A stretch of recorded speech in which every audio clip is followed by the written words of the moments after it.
I love the names too. I feel like they're well. Okay, I'm gonna keep pushing you on this beauty, the beauty of the quilts thing, because we were talking the other day, and you were talking about growing up, and there was a time in the spring where you put out all the new quilts so that you could flex.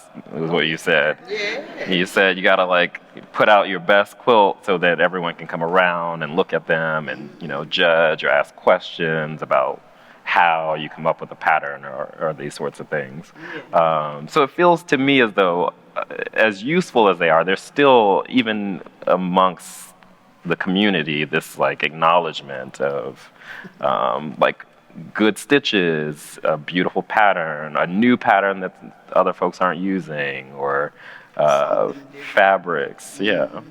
And where you get this from? How you looking at? How you do that? That sort of thing she get. But that's the only way these people flexed. And that was when you wash your quilts.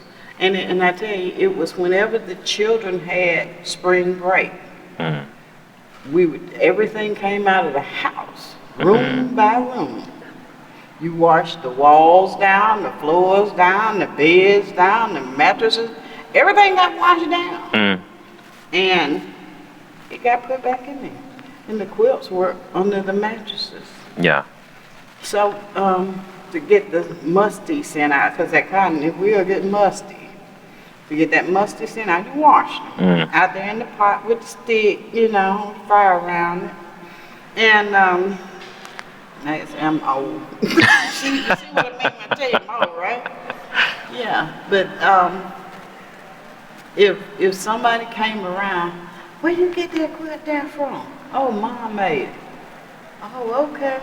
And then they call either come by that next week or so, and you show me that quilt. I see you down here, out there on your line. That sort of thing. But that was their way of flexing. Yeah. You cannot learn something if you do not ask a question and get a proper answer to it. And I mean, my mother, she was who she was. I promise you, she died in 2004. God rest her.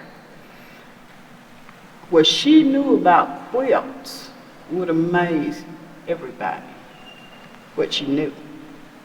And she was willing to tackle a new pattern also. Yeah. So she was who she was. But that woman, she was an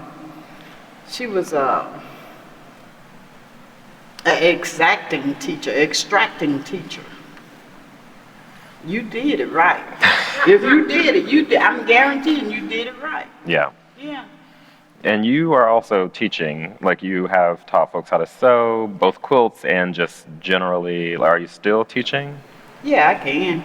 I like teaching. Okay. Because now, if somebody wants to learn how to sew, and I call it proper sewing, I started young, so I know how to hem pants, know how to put on a button. I could actually put a zipper in if I want to. I don't like to, but I will at times, So now there's a lot of different aspects to sewing. Right now I'm in my hand sewing stage. So I'm stitching the whole quilt top by hand, and then I'm quilting it by hand and hemming it by hand. So, but now when I get out of that, I can go on by my business then, because it'll go faster. Yes. Yeah. Okay, I'm going to ask this question so that nobody in the audience can ask you later. Okay. But how long would you say it takes to make a quilt? Which part of it? The whole thing? Yeah, well, what are the parts? You got the top. Okay. You got to make a top. And so that's just piecing all the little pieces, however you want it to be. Okay. How long does that take? For me? Yes. It does not take very long. It can be done within 1 to 2 days. Okay. Yeah. Hand sewing especially, 1 to 2 days, yeah. So there's the top, then you got to put You got to put all three of them together, the batting and the back. Okay. Yeah. So in that part, the quilting part, it can take, if you want it quilted like it's made, that'll go faster. Okay. So it may take a week or less. However, like them old folk used to do. They ran what we call rows on them quilt, where you see the beautiful design in the quilting. That takes a bit longer. That can take up to 2 weeks. And hemming, about a day or less.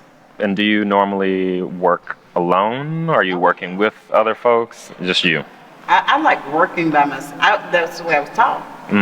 My mother, she sewed pretty much alone and quilted by herself. Yeah. I learned why later on.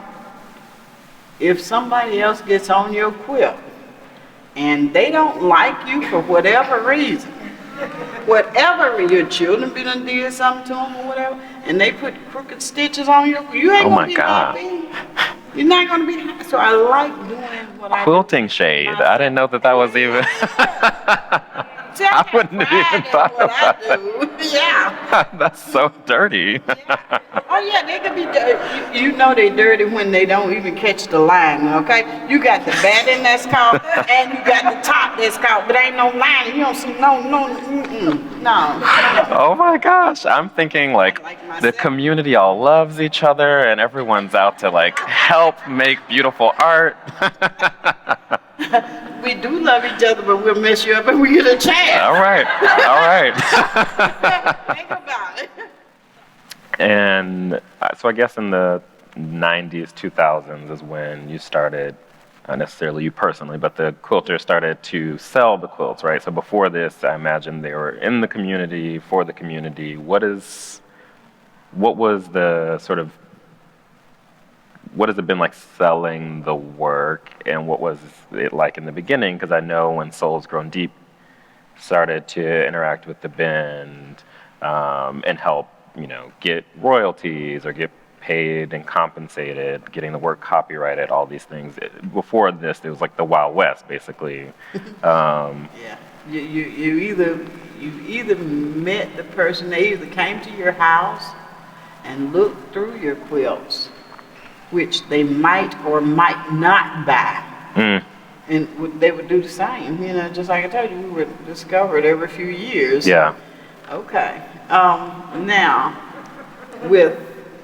when Bill Arnett came down, everybody started calling everybody. I mean, we got our little sneaky ways of getting back at you, but when somebody's buying everything and there's no skin off your nose, then you'll help. So what they did, they would call each other. If he leaves this out, hey, this man, I'm gonna send him right here to your house. He's looking for some old quilter. And it is what it is. So, yeah, everybody got a chance. Okay, but is there, now back to flexing, were there quilts that you like tuck away because you don't want to sell, or they're like prize special quilts that you? My mother has one in the High Museum. In the High Museum in Atlanta. Atlanta. I couldn't sleep under that one. I couldn't sleep on it or under it. Because it was precious. It was hers. She didn't play like that. She told me, you got 2 hands, make you one. So it is what it is right there in a nutshell. Yeah. I love it. But I did have one older lady tell me, she said, she didn't tell me, she asked me. No, she did tell me. She said, girl, you can't sew. I said, I can't. She said, no, you can't sew. You your mama baby. I told her I can't sew. No. I said, okay.